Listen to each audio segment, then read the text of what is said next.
5월 1일 교회는 지금 무엇을 할 수 있는가?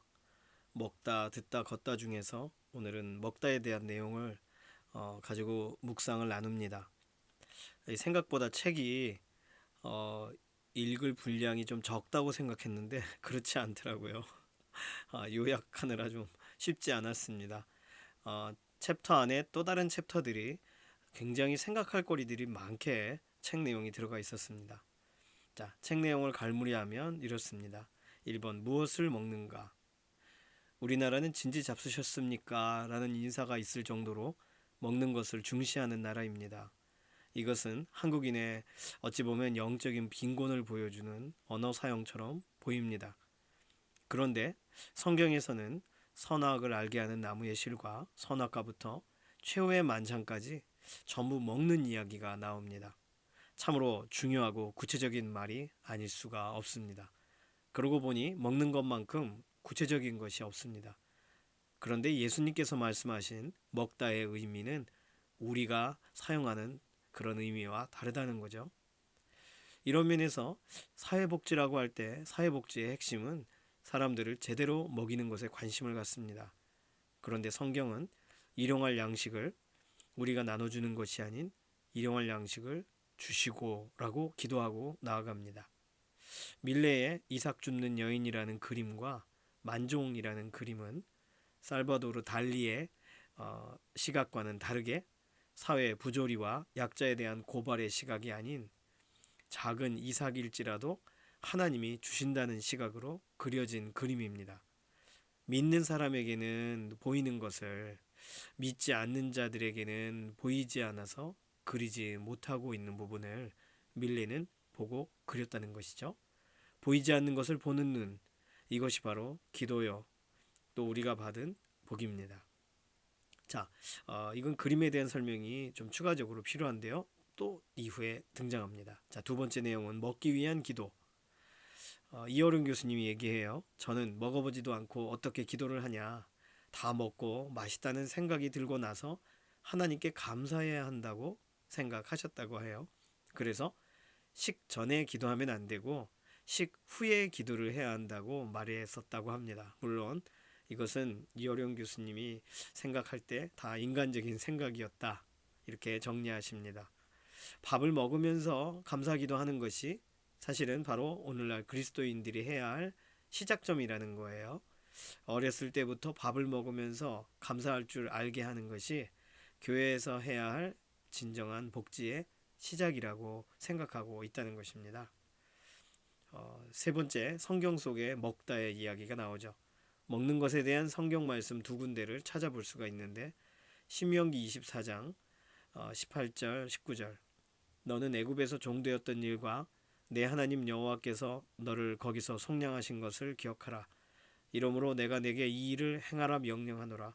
내가 밭에서 곡식을 벨 때에 그 한 뭇을 밭에 잊어버렸거든 다시 가서 가져오지 말고 나그네와 고아와 과부를 위하여 남겨두라.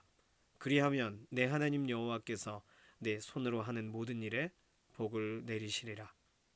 레위기 19장 9절 10절 말씀 너희가 너희의 땅에서 곡식을 거둘 때 너희는 반 모퉁이까지 다 거두지 말고 내 떨어진 이삭도 줍지 말며 내 포도원의 열매를 다 따지 말며 내 포도원에 떨어진 열매도 줍지 말고 가난한 사람과 거류민을 위하여 버려두라. 나는 너희의 하나님 여호와이니라. 신명기 24장과 레위기 19장의 구절을 가지고 이어린 교수님이 설명을 하는데 신명기에서는 하나님은 애굽에서 종살이하던 그때 고생한 것을 생각하며 오히려 나그네와 고아와 과부를 위해 그 곡식을 남겨두라 명령하신다면 레위기에서는 곡식을 거둘 때 오히려 실수를 많이 해서 이삭을 떨어뜨려서 다른 사람들에게 그 이삭을 먹이라고 말씀하신다는 것입니다. 그런 의미에서 앞서 설명했던 밀레의 그림은 룻의 이야기, 이삭 줍는 여인이잖아요. 룻의 이야기와 성경에 있는 신명기의 이야기를 그가 믿음으로 그림으로 표시한 스토리텔링한 것이라고 설명합니다. 농부들의 감사의 기도와 가난한 이들에게도 허용된 이삭 줍기를 성경의 맥락과 연결시킬 수 있는 능력이 밀레에게는 있었던 것이라고 이어령 교수님은 보고 있는 거예요. 네 번째, 예수님이 오신 목적. 예수님이 가장 처음 기적을 베푸신 곳은 가나의 혼인잔치입니다. 예수님은 공생의 셋째 날부터 먹는 문제를 다루신 것이죠. 이 일은 예수님의 어머니 마리아의 권면에서 시작됩니다. 그런데 예수님은 말씀하세요. 여자여, 그러니까 부인이여, 나와 저 포도주가 떨어진 것, 그것이 무슨 관계입니까? 무슨 상관입니까? 라고 말씀하셨습니다. 예수님이 오신 목적이 포도주를 만들거나 포도주를 채우러 오신 게 아니라는 걸 말씀하셨다는 거예요. 이어령 교수님은 여기에 굉장히 중요한 교훈이 있다고 보시는 건데, 사실 예수님은 먹고 마시는 것을 위해 오신 것이 아니라 생명의 희생과 부활, 이것이 예수님의 때, 십자가의 때에 일어나야 할 일이라는 것을 아시는데, 그 어머니는 지금 포도주가 떨어졌다, 도와줘라라고 물었다는 거예요. 그리스도인들인 우리가 할 일은 바로 이 지점에서 시작되어야 한다는 것입니다. 예수님이 권능으로 맹물을 포도주로 만드시기 위해 오신 것이 아님을 아는 데서 우리의 시작이 되어야 한다는 것이죠. 예수님의 목적은 먹어도 배고프고 마셔도 목마른 사람들에게 영원한 생명을 주시는 것입니다. 그 유일한 목적을 가지시고 그들을 불쌍히 여기셔서 오히려 그들을 측은히 여기셔서 원 목적을 일탈하신 것이 포도주를 만들어 주신 사건이라는 거예요. 우리도 예수님의 이 목적을 의식하면서 복지가 필요하다면 복지를 하되 그것이 일탈의 개념으로 해야 된다는 거예요. 우리의 목적이 군중의 배를 채우는 것이 된다면 그 결과는 하나님의 나라에서 더욱 멀어질 것이라는 거죠. 예수님의 긍휼을 그분이 전하신 복음의 본질과 혼돈해서는 안 된다고 설명합니다. 예수님은 때가 이르지 않으셨지만 긍휼한 마음 때문에 할 수 없이 자신을 노출하셨던 것이지 생명의 떡과 포도주가 비었으니까 채운다, 그것을 바꾸실 생각이 없으시다는 거예요. 굉장히 중요한 시각을 알려주고 있습니다. 다섯 번째, 최후의 만찬과 혼밥. 요즘 한국 문화는 혼밥의 문화입니다. 어쩔 수 없이 혼밥을 해야 하는 경우들이 늘어나기 때문인데, 불교도 다 같이 앉아 있지만 결국은 침묵 속에서 혼밥을 합니다. 홀로 밥을 먹는다는 거죠. 그런데 기독교는 오히려 춘향전에 나오는 원님과 거지가 그 잔치의 자리에서 거리는 떨어져 있지만 함께 먹고 마시는 것처럼 기독교의 먹는 문제는 잔치상에 가깝다는 거예요. 예수님은 분명 십자가의 길을 혼자 지고 걸으셨지만 식사만은 혼자 하지 않으셨다는 겁니다. 심지어 그 식사의 자리에서 예수님을 팔 유다에게도 빵과 포도주를 주셨다는 거예요. 배신자까지 헤아리시는 예수님은 잔치상에서 가장 외로운 분이셨습니다. 그러나 예수님은 주의 만찬, 성찬을 공동체에서 행하셨고 우리는 지금 교회에서 그 말씀을 그대로 따르며 그 의식을 거행합니다. 가장 가까운 사랑을 경험하는 순간이 바로 그 광경이라는 거예요. 자, 여섯 번째, 십자가의 목마름. 예수님은 십자가상에서 목마르셨습니다. 이 순간이 어찌 보면 반전이고 상징입니다. 정작 예수님은 우리에게 영의 양식이 되어주셨는데 그분께는 목마름이 남으셨다는 것이죠. 이스라엘 같은 사막 지역에서 목마름은 생명과 직결되는 문제인데 말입니다. 예수님은 인간이 누구이고 악이 무엇이며 슬픔이 무엇인지 아시는 인간의 몸을 입고 성육신으로 오신 인간의 아들로 오셨습니다. 그래서 우리를 위해서 우리를 아시기 때문에 그분의 원목적과는 다르게 일탈하셨다는 거예요. 그렇기 때문에 우리가 주려는 기독교 복지란 예수님이 권위로 맹물을 포도주로 만드신 그런 이유가 아니라, 오해하면 안 되는데, 진정 슬픈 자들, 죽어야 할 자들, 먹고 마셔도 여전히 배고프고 목마른 이들을 구하고 생명을 주기 위해 예수님이 오셨다는 것을 기억하는 것입니다. 그러니 교회의 역할을 육의 세계를 만족시키는 것으로 생각하지 말고 우리는 그것을 넘어서야 한다는 거예요. 육을 넘어 영적인 허기와 목마름을 채워주는 것이 우리가 할 수 있는 가장 중요한 일이라는 것이죠. 일곱 번째, 이 돌들로 떡덩이가 되게 하라. 예수님은 40일간 금식하며 기도하시고 마귀의 시험에 놓여지셨을 때 예수님은 돌을 떡덩이가 되게 하라는 유혹을 거부하십니다.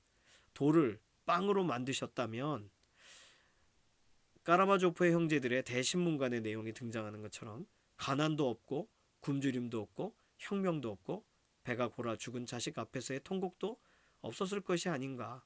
그런데 왜 예수님은 돌을 떡으로 만드신 걸 거부하셨을까? 여기서 예수님은 사람이 떡으로만 살 것이 아니라고 하셨습니다. 다시 말하면 빵이 중요하지 않다는 말이 아니라 빵도 필요하지만 결국 그것은 죽을 빵이고 생명의 빵은 생명의 떡은 따로 있다는 것입니다. 예수님은 죽을 빵, 그것을 생명의 빵으로 만들어 주시는데 이상하게도 사람들은 죽을 빵만 달라고 하고 있다는 것이죠.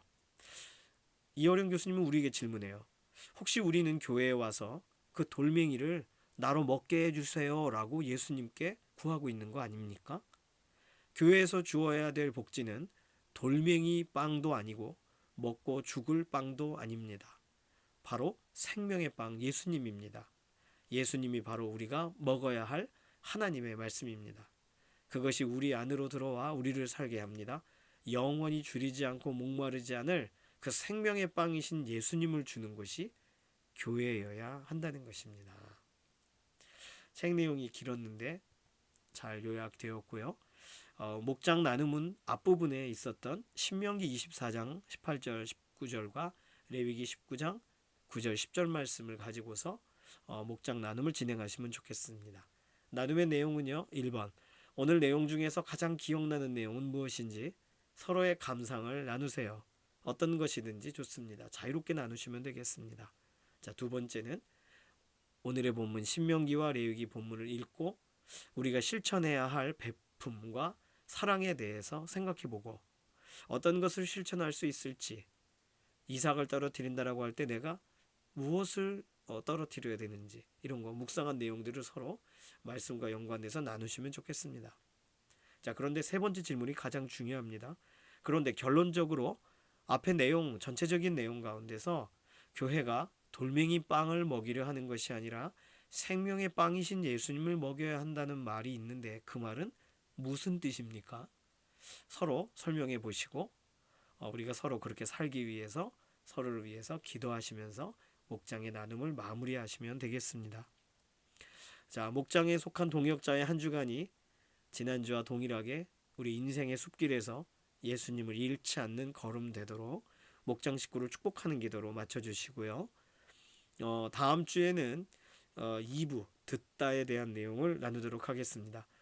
책은요, 책에 그림들이 사파들이 많이 들어있고 책은 글씨는 굵지만 읽어야 될 페이지는 의외로 많습니다.